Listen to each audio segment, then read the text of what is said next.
Hello friends, good morning. मेरा नाम किरण है और आज का हमारा टॉपिक है दिल्ली सल्तनत के अधीन शासन, आर्थिक और सामाजिक जीवन।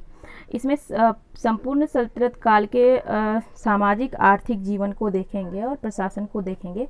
इससे पहले हम लोगों ने सभी शासकों को देख लिया था। ऑल ओवर पूरे दिल्ली सल्तनत को इसमें कवर करेंगे। सबसे पहले ये देख लेते हैं कि इस टॉपिक से मेंस में कैसे क्वेश्चन पूछा जाता है। ऑप्शनल हिस्ट्री का ये क्वेश्चन है, यूपीएससी का एक क्वेश्चन है।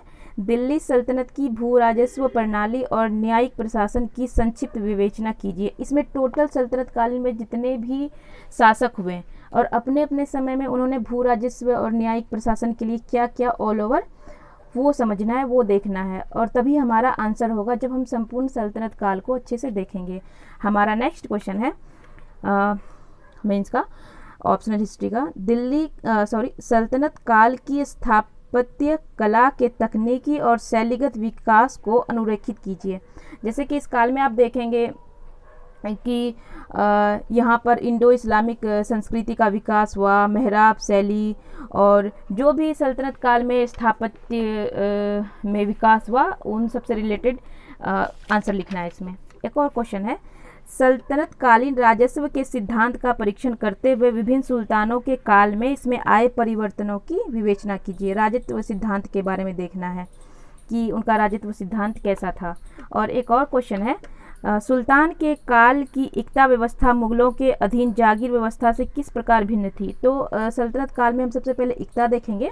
जब हम मुगल काल में जाएंगे तो वहाँ पे जागीर व्यवस्था को देखेंगे, फिर देखेंगे कि इन दोनों में अंतर क्या है, समानताएं क्या है और क्यों लाई गई थी। तो ये मेंस का क्वेश्चन है और पीटी का क्वेश्चन हम इस क्वेश्चन के डिस्कशन के बाद देखेंगे।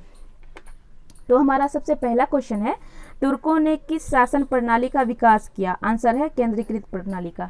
हमारा नेक्स्ट क्वेश्चन है, सल्तनत में सर्वाधिक महत्वपूर्ण कौन होता था। आंसर है सुल्तान होता था। नेक्स्ट क्वेश्चन है, सल्तनत की सेना का प्रधान सेनापति कौन होता था। आंसर होगा सुल्तान। यहाँ पीटी से क्वेश्चन भी पूछा गया है और इसमें आप ये देखेंगे कि कथन से भी क्वेश्चन पूछा जाता है इसमें। तो जो भी एनसीईआरटी में कथन है मैंने उनको सबको कवर कर लिया है।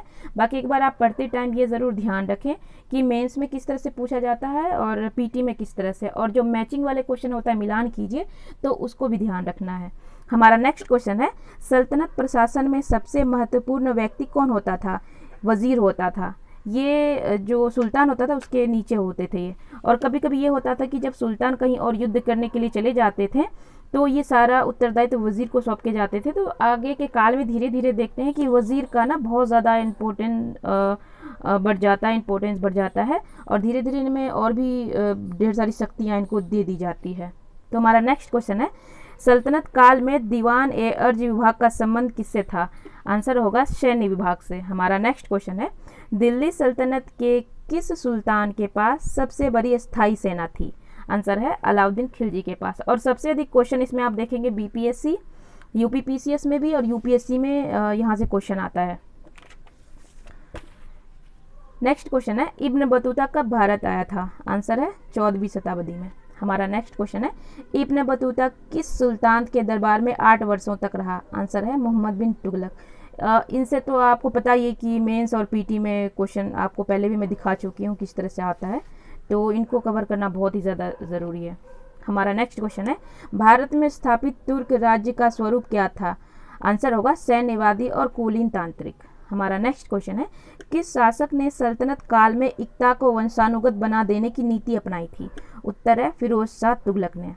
हमारा नेक्स्ट क्वेश्चन है, भारत में सर्वप्रथम आरिज नामक एक अलग विभाग की स्थापना किस सल्तनत शासक ने की थी। आंसर है बलबन ने। यहाँ से पीटी का भी क्वेश्चन पूछा गया है यूपीएससी में। नेक्स्ट क्वेश्चन है, घोड़े दागने की चलन किस शासक ने आरंभ किया ताकि सिपाही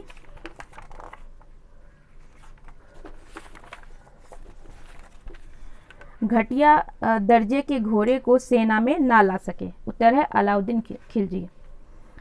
नेक्स्ट क्वेश्चन है, दीवान ए रिसाल का संबंध किस विभाग से था। आंसर होगा धार्मिक मामले से संबंधित, और ये दान भी देते थे। और नेक्स्ट क्वेश्चन है, दीवान ए इंशा विभाग का कार्य क्या था। आंसर होगा राज्यों में पत्र व्यवहार के कामकाज की देखरेख करना। हमारा नेक्स्ट क्वेश्चन है, सुल्तान साम्राज्य में विभिन्न भागों में जासूसी करने वाले एजेंट क्या कहलाते थे? आंसर है बरीद। इसी तरह हम अशोक के काल में भी देखे थे, वहाँ पे महामाती थे, सर्प महामाती थे। हमारा नेक्स्ट क्वेश्चन है, इक्ता क्या था? आंसर है तुर्कों ने भारत को जीता और इसे कई प्रदेशों में बांट दिया, यह प्रदेश इक्ता के कहलाया, यानी कि प्रांतों में बांट दिया या प्रदेशों में। ये बाद में धीरे धीरे सूबे का रूप ले लेता है। नेक्स्ट क्वेश्चन है, जिन अमीरों को इक्ता दिया जाता था उसे क्या कहा जाता था? इसे मुक्ति या वली कहा जाता था। नेक्स्ट क्वेश्चन है, इक्ता यानी कि सूबा या प्रदेश के नीचे प्रशासन को कितने भागों में विभाजित किया गया था? एक था सिख और दूसरा था परगना। तो हम पहले ऐसे देख सकते हैं कि पहले इक्ता था, फिर सिख था, फिर परगना था और सबसे नीचे ग्राम आता था। हमारा नेक्स्ट क्वेश्चन है, गांव के सबसे महत्वपूर्ण लोग क्या कहलाते थे? एक खुद होते थे, एक मुकद्दम। जो भूस्वामी होते थे वो खुद कहलाते थे और जो मुखिया होते थे वो मुकद्दम कहलाते थे। यहाँ से क्वेश्चन बहुत बार पूछा गया है, पीसीएस में भी, यूपीएससी में भी। हमारा नेक्स्ट क्वेश्चन है, उत्तरी अमेरिका के टांजियर निवासी इब्न बतूता कब भारत आया? 14वीं शताब्दी में। ये पहले भी हम देख चुके हैं इस क्वेश्चन को। नेक्स्ट क्वेश्चन है, सल्तनत काल में बंगाल का सोनार गांव किस वस्तु के लिए विख्यात था? उत्तर है कच्चे रेशम और मलमल के लिए। यहाँ ये भी इम्पोर्टेंट है, यहाँ से क्वेश्चन पूछा जा सकता है। नेक्स्ट क्वेश्चन है, देश में सूचना एवं डाक पहुँचाने का कार्य किसकी जिम्मेदारी होती थी? ये हरकारों की होती थी। हरकार जगह जगह पे कुछ दूरी पे ये वेट करते रहते थे, जब कोई दूसरा हरकार आता था वो अपने गले में घंटी भी बांधे रहते थे ताकि दूर से सूचना मिल सके, और जैसे ही वो हरकार इनके पास आते थे ये उस वस्तु या उस संदेश को लेकर तुरंत आगे बढ़ जाते थे। हमारा नेक्स्ट क्वेश्चन है, रहट का प्रयोग किस क्षेत्र में किया जाता था? उत्तर है सिंचाई के लिए किया जाता था और गहराई से पानी निकालने के लिए भी किया जाता था। ये यूपीएससी पीटी में क्वेश्चन पूछा गया, आप सबको पता होगा, अगर आपने एग्जाम दिया होगा या फिर क्वेश्चन बैंक देखे होंगे तो ये क्वेश्चन पूछा गया है यूपीएससी पीटी में। नेक्स्ट क्वेश्चन है, राजकाज चलाने के लिए सुल्तान को मुस्लिम कानून के अलावा अपनी ओर से जो जरूरी विनिमय बनाने पड़ते थे, यानी कि नियम या कानून, तो वो क्या कहलाता था? आंसर है जवाबित कहलाता था। एक क्वेश्चन है, ये बहुत ही ज़्यादा इंपॉर्टेंट है, स्टेटमेंट से रिलेटेड है और ये पूछा भी गया है। किस इतिहासकार ने दिल्ली सल्तनत को सच्चा इस्लाम राज्य मानने से इनकार कर दिया तथा उसे जहानदारी या दुनियावी बातों को ध्यान में रखकर चलाने वाला राज्य बताया है? ये इतिहासकार बर्नी है, ये उनका स्टेटमेंट है, ये कहते हैं दिल्ली सल्तनत के बारे में, और यहाँ से पीटी में क्वेश्चन भी आया है। हमारा नेक्स्ट क्वेश्चन है, सल्तनत काल में किस मंदिर को तोड़कर कुव्वत उल इस्लाम मस्जिद बनाई गई थी? ये विष्णु मंदिर को तोड़कर बनाई गई थी। हमारा नेक्स्ट क्वेश्चन है, दिल्ली सल्तनत काल में केंद्रीय प्रशासन का प्रमुख कौन होता था? ये सुल्तान होते थे, और प्रारंभ में ये सुल्तान सेना के ही प्रधान होते थे। हमारा नेक्स्ट क्वेश्चन है, किस सुल्तान के समय अमीर प्रभावहीन हो गया था? आंसर होगा बलबन और अलाउद्दीन खिलजी के समय। ये बहुत ही ज़्यादा सारी शक्ति अपने हाथ में ही लगभग रखते थे और अमीरों को ज़्यादा पावर नहीं थी इस समय। नेक्स्ट क्वेश्चन है, किस वंश के शासन काल में अमीरों का महत्व चरमोत्कर्ष पे था? लोधी वंश के समय। हमारा नेक्स्ट क्वेश्चन है, सल्तनत काल में मंत्री परिषद को क्या कहा जाता था? उत्तर है मजलिस ए खलबत कहा जाता था। नेक्स्ट क्वेश्चन है, किस शासक ने इक्ता प्रथा को समाप्त कर दिया था? अलाउद्दीन खिलजी ने। हमारा नेक्स्ट क्वेश्चन है, इक्ता प्रथा की दोबारा शुरुआत किस शासक ने की थी? आंसर है फिरोज शाह तुगलक। नेक्स्ट क्वेश्चन है, पूर्णतः केंद्रीय नियंत्रण में रहने वाली भूमि क्या कहलाती थी? ये खालसा भूमि कहलाती थी। नेक्स्ट क्वेश्चन है, दिल्ली सल्तनत के प्रसिद्ध किस सूफी संत ने कहा था कि कुछ हिंदू जानते हैं कि इस्लाम एक सच्चा धर्म है लेकिन वे इस्लाम को कबूल नहीं करते? ये निज़ामुद्दीन औलिया ने कहा था। फ्रेंड्स, जब आप पीटी का क्वेश्चन देखेंगे तो स्टेटमेंट से रिलेटेड क्वेश्चन पूछा जाता है, तो 2-3 स्टेटमेंट को मैं शामिल की हूँ, तो उसमें से इन दोनों से कभी क्वेश्चन नहीं पूछा गया है। और जैसे बदायूं के बारे में, एमबीटी के बारे में कहा था कि शासक को प्रशासक से और जनता को राजा से और राजा को जनता से मुक्ति मिल गई जब MBT मतलब मोहम्मद बिन तुगलक की मृत्यु हुई थी।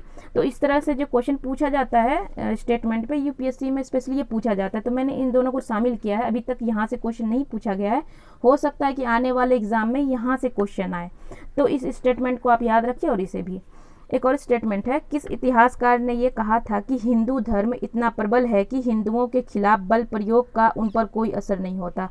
तो ये इतिहासकार बर्नी है, इन्होंने कहा था।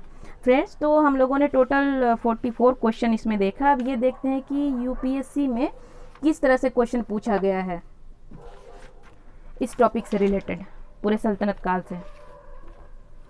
एक क्वेश्चन है, मध्यकालीन भारतीय राजाओं के संदर्भ में निम्नलिखित में से कौन सा कथन सही है। पहला कथन है, अलाउद्दीन खिलजी ने पहले एक अलग आर्य विभाग को स्थापित किया था। ये गलत होगा क्योंकि अभी आपने देखा कि यह बलबन ने किया था।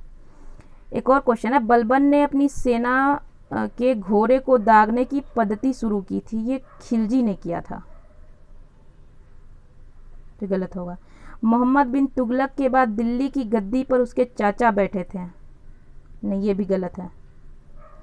उसके बाद है फिरोज तुगलक यानी फिरोज शाह तुगलक ने गुलामों का एक अलग विभाग स्थापित किया था। हाँ सही बात है, उसका नाम था बंदगान, ऐसे कुछ नाम था बंदगान। तो ये वाला ऑप्शन सही है। तो इस तरह से क्वेश्चन आएगा। एक और क्वेश्चन देख लेते हैं। हाँ, ये एक स्टेटमेंट वाला क्वेश्चन है। इतिहासकार बर्नी ने दिल्ली के सुल्तानों के अधीन भारत के शासन को वास्तव में इस्लामी शासन नहीं माना है, क्योंकि है ना ये स्टेटमेंट वाला क्वेश्चन। अब ये इसका रीज़न देखते हैं क्या क्या इसमें ऑप्शन है हमारे। अधिकतर आबादी इस्लाम का अनुसरण नहीं करती थी, ये भी बात सही है, लेकिन इसको नहीं मानेंगे क्योंकि इतिहासकार का स्टेटमेंट अभी हम लोगों ने देखा था क्वेश्चन में किस आधार पे उन्होंने कहा है। दूसरा देखते हैं, मुस्लिम धर्मज्ञ की उपेक्षा की जाती थी, ये भी नहीं है। सुल्तान ने मुस्लिम कानून के साथ साथ अपने स्वयं के भी नियम बना दिए, ये वाला स्टेटमेंट इसलिए सही होगा कि अभी आपने देखा कि जो अलाउद्दीन खिलजी थे वो जो कानून था उनका, उनके अलावा वो जो अभी मैंने आपको दिखाया था क्वेश्चन में कि वो जो विनिमय बनाते थे यानी कानून बनाते थे, इसीलिए इसी के परिप्रेक्ष्य में बर्नी ने ये बात सुल्तान के लिए कही थी और दिल्ली सल्तनत के लिए कही थी कि ये वास्तविक नहीं था। मैंने आपको स्टेटमेंट में भी दिखाया था। तो जब हम पढ़ते हैं ना तो इन छोटी छोटी चीज़ों को देखते हैं, और ये सारे क्वेश्चन मैंने आपको NCERT से दिखाए और सभी क्वेश्चन NCERT से ही पूछे जा रहे हैं। और एक ये है, गैर मुसलमानों को धार्मिक स्वतंत्रता दी गई थी, ये भी रीज़न नहीं होगा क्योंकि जो खिलजी थे उन्होंने जो इस्लामिक कानून के अलावा जो प्रशासन के लिए और कानून की आवश्यकता थी, उन्होंने जो कानून बनाया इसी के आधार पर इन्होंने ये स्टेटमेंट दिया था। तो ये वाला सही होगा क्योंकि अभी मैंने आपको क्वेश्चन में दिखा दिया था। एक और क्वेश्चन है, सुल्तान कुतुबुद्दीन ऐबक की मृत्यु कैसे हुई। उनके स्टेटमेंट है इसमें ऑप्शन, उनके एक महत्वाकांक्षी कुलीन व्यक्ति ने कपट से छुरा मारकर उनकी हत्या कर दी थी, नहीं ऐसा नहीं था। पंजाब पर अधिकार जमाने के लिए गजनी के शासक ताजुद्दीन, ये तो स्टेटमेंट पूरा ही नहीं है। बुंदेलखंड के किले कालिंजर का घेरा डालते समय उन्हें चोट लगी थी जिसके कारण बाद में उनकी मृत्यु हो गई, ये भी नहीं था। चौगान खेलते यानी कि हाँ ये चौगान क्रीड़ा यानी खेल के दौरान अश्व से यानी घोड़े से गिरने के पश्चात उनकी मृत्यु हो गई थी। तो ये वाला आंसर सही है। तो हम ये मोटा मोटी देख रहे हैं कि जब हम पढ़ते हैं किसी टॉपिक को तो हमें पीटी और मेंस में किस तरह से ध्यान रखना है और कैसे क्वेश्चन पूछा जाता है, तो इसको लेकर फ्रेंड्स, तो ये हमारा सल्तनत काल आज समाप्त होता है। नेक्स्ट वीडियो में हम नेक्स्ट टॉपिक को देखेंगे NCERT का। और प्लीज़ अगर आपको मेरा चैनल पसंद आता है, अगर आपको मेरा वीडियो पसंद आता है तो हमारे चैनल को लाइक शेयर एंड सब्सक्राइब कर दें। Keep signing, keep smiling, be safe. Thank you so much. जय हिंद, जय भारत।